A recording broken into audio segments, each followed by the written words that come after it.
Comme je vous disais tantôt, la porte d'entrée pour ajuster nos paramètres de sécurité, c'est le cadenas dans le coin supérieur droite de l'écran.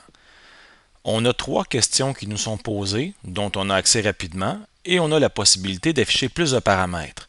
C'est dans cette section-là qu'il faut absolument aller pour faire le tour de tous les paramètres. Ça va être important d'y aller. On peut tout de même faire le tour des trois questions, regarder ce qu'il y a à l'intérieur comme option, mais si on veut régler et gérer le maximum de paramètres, il faut aller dans plus de paramètres. Donc, premier contact, c'est certain que c'est ici qu'on peut choisir qui va voir notre contenu, qui sera l'audience.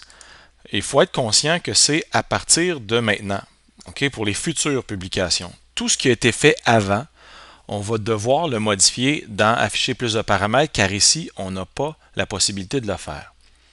Et si vous n'êtes pas certain de savoir ce que les autres voient, vous pouvez venir ici afficher en tant que. Ça vous permet de vous mettre dans la peau d'une personne du public et vous pourrez voir votre Facebook selon leurs yeux à eux. Ça vous permettra de voir qu'est-ce qu'ils voient de votre Facebook. Très, très, très bonne astuce. Vous pouvez aussi consulter l'historique de tout ce que vous avez fait, de tout ce que vous avez cliqué, aimé, partagé sur Facebook. Vous pourrez même faire du ménage dans ça. C'est une des rares possibilités dans notre vie qu'on a la possibilité de faire du ménage dans notre passé. Je vous invite à aller consulter. Vous allez voir qu'il y a peut-être des éléments que vous avez déjà écrits ou partagés qui ne sont peut-être plus actuels dans votre vie. Donc, c'est possible de l'enlever si on souhaite. On peut voir aussi qui peut me contacter. Donc, qui va vous trouver, qui peut vous envoyer des demandes d'amitié. Et aussi, vous pouvez écrire le nom d'une personne que vous souhaitez bloquer ou son courriel. Si vous faites ça, la personne ne vous trouvera plus, vous n'existerez plus pour elle dans Facebook et elle n'existera plus pour vous non plus dans Facebook. Vous ne pourrez plus trouver son profil Facebook, vous ne pourrez plus lui envoyer de messages. Cette personne-là n'existera plus. Vous voyez quand même que c'est limité comme possibilité. C'est pour ça que je vous invite à venir dans Afficher plus de paramètres. C'est dans cette section-là, ici, qu'on a plusieurs éléments. Et chaque élément a d'autres éléments dans la page centrale avec des options. Donc, je vous suggère de prendre le temps de vérifier chacun des aspects, allez voir les options, prenez le temps de lire, prenez le temps de regarder et de comprendre ce qui se passe. Comme j'expliquais dans la conférence, votre Facebook est un peu comme une maison. Alors, ici, vous avez les pièces de votre maison et ici, vous avez la porte ou la fenêtre et vous avez la possibilité de gérer et de comprendre qu'est-ce qui se produit si jamais vous laissez ça de telle ou telle façon. D'accord? Donc, dans le contenu général, c'est dans cet endroit-là que vous pourrez changer votre mot de passe.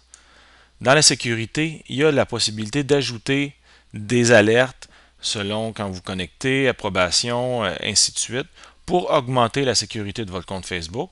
Je vous laisse prendre le temps de le lire. La confidentialité revient à nos trois questions qu'on avait dans notre cadenas. Ce sont les mêmes questions qu'on peut trouver ici. Par contre, les sous-options ne sont pas les mêmes. Entre autres, celle-ci qui est de limiter l'audience des anciennes publications. Ça me permet de modifier ce que j'avais écrit avant, ce que j'aurais partagé avec des amis de mes amis ou le public, mais que je souhaite rendre à mes amis seulement. Par exemple, je me rends compte que mon Facebook était ouvert aux amis des amis ou au public, et je souhaite que ce soit pour mes amis. Je pourrais limiter l'audience des anciennes publications. En appuyant sur ce bouton-là, ça fait en sorte que ça va mettre à jour tout ce qu'on a fait avant qui était aux amis des amis ou au public et le modifier pour que ça devienne seulement mes amis. Vous pouvez lire tous les éléments qu'il y a là. J'attire votre attention sur le dernier. Le dernier ici dit « Souhaitez-vous que d'autres moteurs de recherche contiennent un lien vers votre journal? » Par défaut, c'était oui. En français, si je veux traduire ce que ça veut dire, c'est que les autres moteurs de recherche, là, ça c'est exemple Google. Quand je tape mon nom dans Google, est-ce que je veux que mon profil Facebook apparaisse dans les résultats? Alors si on écrit non, il ne devrait pas apparaître. Par contre, comme Google travaille avec des versions en cache, donc déjà visiter des sites, c'est déjà en mémoire chez les serveurs de Google, ça se peut que ça prenne un certain temps avant que notre profil Facebook ne sorte plus dans les résultats. Il ne faut pas s'attendre à un résultat immédiat. D'accord? Il faut laisser un certain temps. Ça, c'est important d'aller voir ça ici. Dans Journal et Identification, ça, c'est les endroits où on est identifié, en termes anglais, où on est tagué sur une photo ou une publication. Alors, qui peut publier dans notre journal? On a la possibilité aussi d'examiner. Examiner, on l'a à deux endroits, on l'a là et là. Par défaut, c'est à non.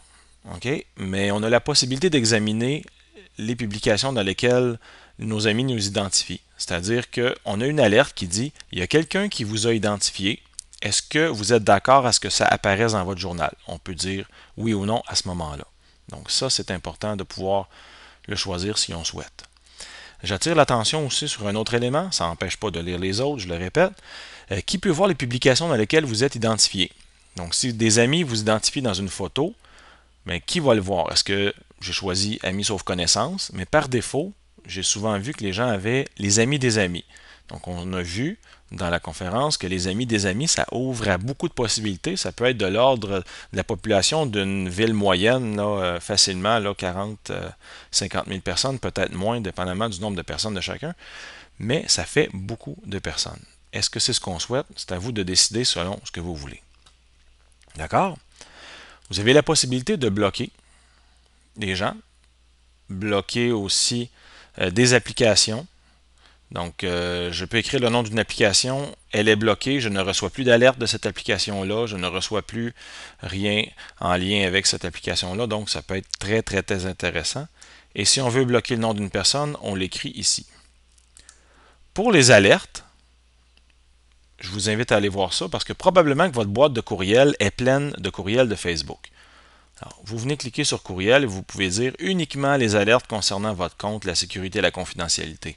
Donc, tous les autres cas, là, ici, là, regardez 67 possibilités où Facebook vous envoie un courriel. Donc, votre boîte courriel est sûrement pleine de courriels de Facebook, ça ne vous intéresse pas. Vous modifiez ça ici et vous allez être correct. Vous avez aussi la section applications qui est intéressante à aller voir.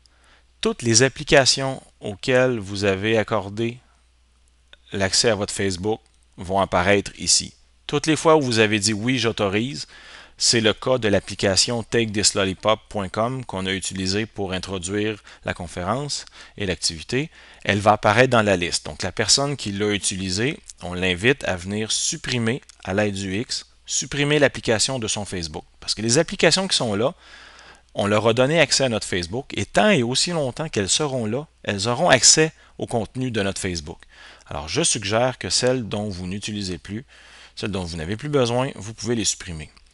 Et remarquez bien qu'il n'y a que 10 applications d'afficher en visuel ici. Si vous voulez voir toutes les applications, vous devez cliquer sur le lien qui est en bas pour les afficher au complet. Vous pouvez aussi, et je vous suggère de lire l'élément qui est ici, applications que d'autres utilisent. Donc, le fait que vos amis jouent à des applications ou des jeux dans Facebook donne accès à vos informations, à ces applications-là.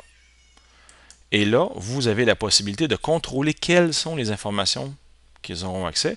Personnellement, moi, j'ai choisi de retirer tout ça pour éviter que aucune de mes informations ne se retrouve dans les mains de ces applications-là. N'oubliez pas d'enregistrer à la fin des modifications. Alors, c'est important de prendre le temps de lire tous les éléments.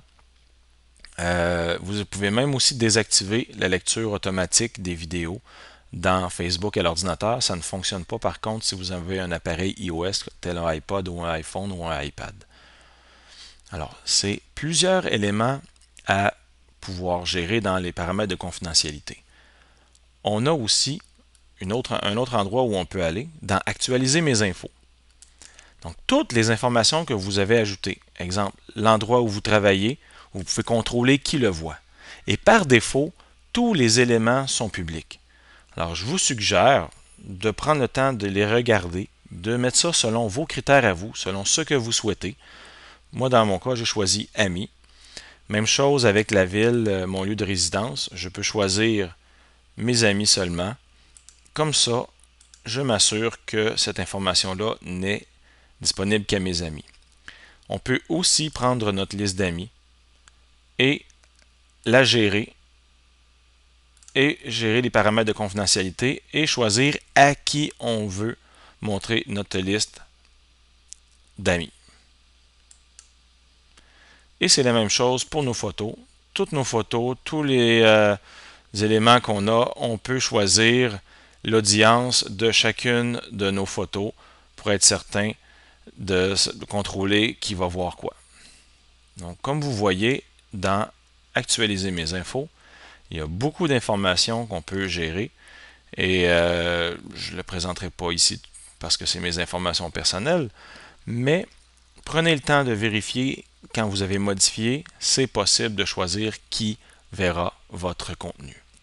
Alors, si vous prenez le temps d'aller dans le cadenas, afficher plus de paramètres, faire la gestion de tous ces éléments-là, prendre un 20 minutes, 15 minutes pour lire et bien comprendre, ainsi que dans vos informations personnelles, votre Facebook sera géré à votre goût.